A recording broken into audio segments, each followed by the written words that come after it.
തൃശൂർ പൂരം ലോക പ്രശസ്തമായ ആ ഉത്സവം ആര് കലക്കി എന്ന ചോദ്യത്തിന് മാസങ്ങൾക്ക് ശേഷം ഉത്തരം വന്നിരിക്കുന്നു. പക്ഷെ അതാ കേട്ട് കേരളം മൂക്കത്ത് വിരൽ വെച്ച് പോവുകയാണ്. പോലീസിന് ക്ലീൻ ചീറ്റ്, ദേവസ്വത്തിന് കുറ്റം. ഇതിനിടയിൽ അന്നത്തെ സ്ഥാനാർത്ഥിയും മുൻ മന്ത്രിയുമായ VS സുനിൽകുമാർ തുറന്നടിക്കുന്നത് വലിയൊരു ബോംബ് കൂടിയാണ്. കളക്ടറെയും BJPയെയും ഉന്നം വെച്ചുകൊണ്ട് സുനിൽകുമാർ നടത്തുന്ന വെളിപ്പെടുത്തലുകൾ വിരൽ ചൂണ്ടുന്നത് എങ്ങോട്ടാണ്? പോലീസിന് വീഴ്ച പറ്റിയിട്ടില്ല എന്ന് ക്രൈംബ്രാഞ്ച് പറയുമ്പോൾ നമ്മൾ ചോദിക്കേണ്ടത് ഒന്നേയുള്ളൂ. അന്ന് ആനകൾക്ക് ആനമയക്കി വെടിവെക്കാൻ വന്നതുപോലെ ഭീകരാന്തരീക്ഷം സൃഷ്ടിച്ച പോലീസുകാർ ഏത് രാജ്യത്തെ നിയമമാണ് നടപ്പിലാക്കിയത്? അവർ ഇപ്പോഴും ആരുടെ ആഭ്യന്തരത്തിന് കീഴിലാണ്? ഇത്രയും വലിയൊരു അട്ടിമറി നടന്നിട്ടും ഉദ്യോഗസ്ഥരെ വെള്ളപൂശാൻ സർക്കാർ കാണിക്കുന്ന ഈ തിടുക്കം ആരെ രക്ഷിക്കാനാണ്? CPMന്റെ ചരിത്രത്തിലെ തന്നെ ഏറ്റവും വലിയ നാണക്കേടായി മാറിയിരിക്കുകയാണ് ഈ പൂരം കലക്കൽ. അന്ന് ADGP അജിത് കുമാറിനെ സംരക്ഷിക്കുന്ന ഒരു പിണറായി സർക്കാരിനെ നമ്മൾ കണ്ടതാണ് എന്ന് മറന്നു പോകരുത്. ആ സംരക്ഷണം കൂടിയാണ് ഇപ്പോൾ ഈ ക്ലീൻ ചീറ്റിലൂടെ വെളിവാകുന്നത്. പൂരപ്രേമികളുടെ വികാരം വ്രണപ്പെടുത്തിയ ഈ സംഭവത്തിൽ നിന്നും തലയൂരാൻ ഇപ്പോൾ തിരുവമ്പാടി ദേവസ്വത്തിന്റെ തലയിൽ കെട്ടിവെക്കാൻ ശ്രമം നടക്കുകയാണ്. ഭക്തരെയും സംഘാടകരെയും പ്രതിസ്ഥാനത്ത് നിർത്തി യഥാർത്ഥ പ്രതികളെ മറച്ചു പിടിക്കാനുള്ള ഈ ഡമ്മി കളികൾ ജനങ്ങൾ തിരിച്ചറിയുന്നുണ്ട്. VS സുനിൽകുമാർ ഉന്നയിക്കുന്ന ആരോപണങ്ങൾ അതീവ ഗൗരവമുള്ളതാണ്.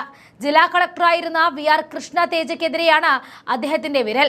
തെരഞ്ഞെടുപ്പ് പെരുമാറ്റച്ചട്ടം പറഞ്ഞ് മന്ത്രിമാരെയും ജനപ്രതിനിധികളെയും അകറ്റി നിർത്തിയ കളക്ടർ പ്രതിസന്ധി പരിഹരിക്കാൻ തയ്യാറായില്ല എന്ന് സുനിൽകുമാർ തുറന്നടിക്കുന്നു. മാത്രമല്ല, പൂരം കഴിഞ്ഞ 2 ആഴ്ചക്കുള്ളിൽ ഇതേ കളക്ടർ BJP ഭരിക്കുന്ന ആന്ധ്രാപ്രദേശിലെ ഉപമുഖ്യമന്ത്രിയുടെ സെക്രട്ടറിയായി മാറിയത് വെറും യാദർച്ഛികമാണോ എന്നും ചോദിക്കുന്നുണ്ട്. പൂരം അലങ്കോലപ്പെടുത്തിയതിലൂടെ ലഭിച്ച രാഷ്ട്രീയ ലാഭം ആർക്കാണെന്ന് എല്ലാവർക്കും അറിയാം. ആ രാഷ്ട്രീയ ലാഭത്തിന് വഴിമരുന്നിട്ട് കൊടുത്തത് ഉദ്യോഗസ്ഥരാണോ എന്ന ചോദ്യം ഇപ്പോൾ ശക്തിയേറുകയാണ്. CPMും BJPയും തമ്മിലുള്ള ഒരു ഒത്തുകളിയുടെ ഭാഗമാണോ ഈ പൂരം കലക്കൽ എന്ന സംശയം ഓരോ ദിവസവും ബലപ്പെട്ടു വരുന്നു. പൂരം കലങ്ങിയപ്പോൾ അതിന്റെ ഗുണം കിട്ടിയത് ആർക്കാണ്? കേരളത്തിൽ താമര വിരിഞ്ഞത് ഈ കലക്കവെള്ളത്തിൽ തന്നെയാണ് എന്ന് മറന്നു പോകരുത്. എന്നിട്ട് പോലീസ് റിപ്പോർട്ടിൽ അട്ടിമറിയില്ല എന്ന് പറയുന്നത് പരിഹാസ്യമാണ്. ADGP അജിത് കുമാറിനെ സംരക്ഷിക്കാനും ജില്ലാ ഭരണകൂടത്തിന്റെ വീഴ്ചകൾ മൂടിവെക്കാനും സർക്കാർ ശ്രമിക്കുന്നത് എന്തിനാണ് എന്ന ചോദ്യം കൂടി ഇവിടെ ഉയരുകയാണ്. അയ്യപ്പന്റെ പേരിൽ തട്ടിപ്പ് നടത്തുന്നത് തുടരണോ എന്ന മുഖ്യമന്ത്രി മറുപടി പറയണം. പോലീസും കളക്ടറും അറിഞ്ഞു നടത്തിയ ഈ നാടകം ജനങ്ങൾ മറക്കില്ല. നിയമസഭാ തെരഞ്ഞെടുപ്പ് അടുത്തു നിൽക്കുന്ന ഈ സമയത്ത് ഹൈക്കോടതിയിൽ റിപ്പോർട്ട് നൽകാതെ നീട്ടിക്കൊണ്ടു പോകുന്നത് പുതിയ പൂരത്തിന്റെ ഒരുക്കങ്ങളെ ബാധിക്കുക തന്നെ ചെയ്യും. ജനങ്ങളുടെ വിശ്വാസത്തെയും ഒരു നാടിന്റെ പൈതൃകത്തെയും രാഷ്ട്രീയ ലാഭത്തിന് വേണ്ടി വിറ്റവർ ആരായാലും അവർ ശിക്ഷിക്കപ്പെടണം. ഇത് വെറും അന്വേഷണമല്ല, ഒരു നാടിനോട് കാണിച്ച ചതിയാണ്. മുൻ മന്ത്രി VS സുനിൽകുമാറിന്റെ ആരോപണത്തിൽ പറയുന്നത് ഇപ്രകാരമാണ്: സംഭവത്തിൽ തിരുവമ്പാടി ദേവസ്വത്തെ പ്രതി ചേർക്കുന്നതിനെ താൻ അനുകൂലിക്കുന്നില്ല എന്നും പൂരം നടത്തിപ്പിന്റെ ഉത്തരവാദിത്തമുള്ള ജില്ലാ കളക്ടറാണ് 1ാം പ്രതിയെന്നും അദ്ദേഹം ആരോപിച്ചു. ജില്ലാ കളക്ടറായിരുന്ന VR കൃഷ്ണ തേജയുടെ ഇടപാടുകളെ കുറിച്ച് അന്വേഷണം നടക്കണം. കളക്ടറുടെ മനഃപൂർവ്വമുള്ള നിസ്സംഗതയാണ് പൂരം അലങ്കോലപ്പെടാൻ കാരണമെന്നും അദ്ദേഹം പറഞ്ഞിരുന്നു.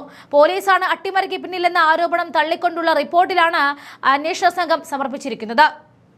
വിഷയത്തിൽ 3 തട്ടിലുള്ള അന്വേഷണം നടന്നിട്ടുണ്ട്. ഇതിനൊപ്പം ADGP അജിത് കുമാർ നൽകിയ റിപ്പോർട്ടും അടിസ്ഥാനമാക്കി സർക്കാർ എന്ത് തീരുമാനമെടുക്കും എന്നതാണ് കാത്തിരിക്കുന്നത്. തിരുവമ്പാടി ദേവസ്വത്തെ ഇതിൽ പ്രതി ചേർക്കുന്നതിന് അനുകൂലിക്കുന്നില്ല. ഒരു ദേവസ്വം പൂരം അലങ്കോലപ്പെടുത്തുമെന്ന് കരുതുന്നില്ല. എന്നാൽ ദേവസ്വത്തിനുള്ളിലെ ആരൊക്കെ ഇതിന് പിന്നിലുണ്ട് എന്ന് വ്യക്തമാക്കണം. ഇതിന് പിന്നിൽ രാഷ്ട്രീയമായ ഗൂഢാലോചന ഉണ്ടായിട്ടുണ്ട്. അത് പുറത്തു വരണം. പൂരം അലങ്കോലപ്പെടുത്തുന്നതിലൂടെ രാഷ്ട്രീയ ലാഭം കൊയ്ത പ്രസ്ഥാനവും അതുമായി ബന്ധപ്പെട്ടവർക്കുമാണ് പൂരം കലക്കലിന്റെ ഉത്തരവാദിത്തമുള്ളത്. അവർക്ക് സഹായകമാകുന്ന നിലപാടുകൾ ദേവസ്വത്തിലുള്ളവർ സ്വീകരിച്ചിട്ടുണ്ട്.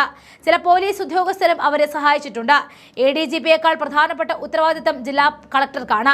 കോഡ് ഓഫ് കണ്ടക്ട് നിലനിൽക്കുന്ന അവസരത്തിൽ അന്ന് മന്ത്രിമാരോ MLAമാരോ പൂരം നടക്കുന്നിടത്തേക്ക് വരേണ്ടതില്ല എന്നും പ്രശ്നങ്ങൾ താൻ പരിഹരിക്കും എന്നതുൾപ്പെടെയുള്ള നിലപാടാണ് കളക്ടർ സ്വീകരിച്ചത്. പൂരത്തിന്റെ പ്രധാന നടത്തിപ്പുകാരനാണ് ജില്ലാ കളക്ടർ. എല്ലാത്തിന്റെയും മേൽനോട്ടവും തീരുമാനങ്ങൾ എടുക്കേണ്ടതും കളക്ടറാണ്. പൂരം അലങ്കോലപ്പെടുത്താനുള്ള എല്ലാ അവസരവും ഉണ്ടായത് അദ്ദേഹം മനഃപൂർവ്വം ഉണ്ടാക്കിയ നിസ്സംഗത കൊണ്ട് മാത്രമാണെന്നും ഇവിടെ അടിവരയിടുന്നു. 3:30 ശേഷം മന്ത്രി രാജനൊപ്പം ചേർന്ന് വെടിക്കെട്ട് നടത്താൻ തീരുമാനമായ യോഗത്തിൽ പങ്കെടുക്കാൻ കളക്ടർ തയ്യാറായില്ല. പൂരം അലങ്കോലപ്പെട്ടോട്ടെ എന്ന ധാരണ ജില്ലാ കളക്ടർക്ക് ഉണ്ടായിരുന്നു എന്നാണ് സംശയമുള്ളത്.